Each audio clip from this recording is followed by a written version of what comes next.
dans toutes les matières qui rentrent au centre de tri, il y a à peu près un 15% qui sont ce qu'on appelle des erreurs de tri. Donc, des matières qui ne devraient pas se retrouver au bac. Dans le 85% restant, ces matières-là sont bel et bien recyclées. Donc, j'aime dire que 100% des matières recyclables ou près de 100% des matières recyclables sont bel et bien recyclées. Et pour la grande majorité, sont recyclés au Québec. Fait que ça, c'est une très bonne nouvelle également. Fait que si on pense par exemple au carton, c'est vendu localement au Québec. Actuellement, on vend principalement chez Cascade, qui va en faire de la boîte de carton. Après ça, même chose pour le papier, journaux, revues, magazines, le papier blanc par exemple. Ça, une partie de ça va être vendue localement.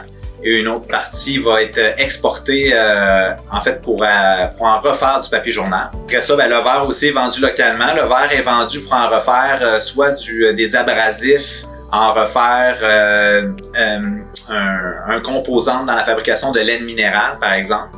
Donc, la plupart de cette matière-là se retrouve là, dans la région de près de Trois-Rivières, à Saint-Étienne-des-Grès. Chez Bellemare Abrasif, donc ça c'est une très bonne nouvelle. Même chose au niveau des plastiques, tous nos plastiques sont vendus localement.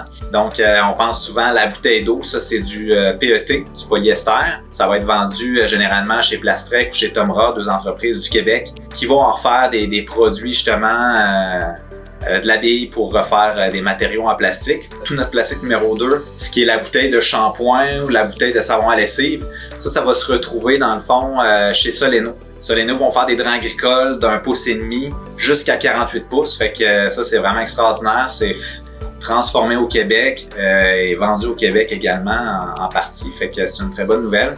Puis les autres plastiques, en fait, c'est un grade qu'on appelle plastique mélangé qui va être transformé également au Québec. Les métaux vont être vendus dans des fonderies, soit au Québec, en Ontario, pour en refaire, encore une fois, là, soit des cannes de métal ou autre chose. Même chose pour l'aluminium.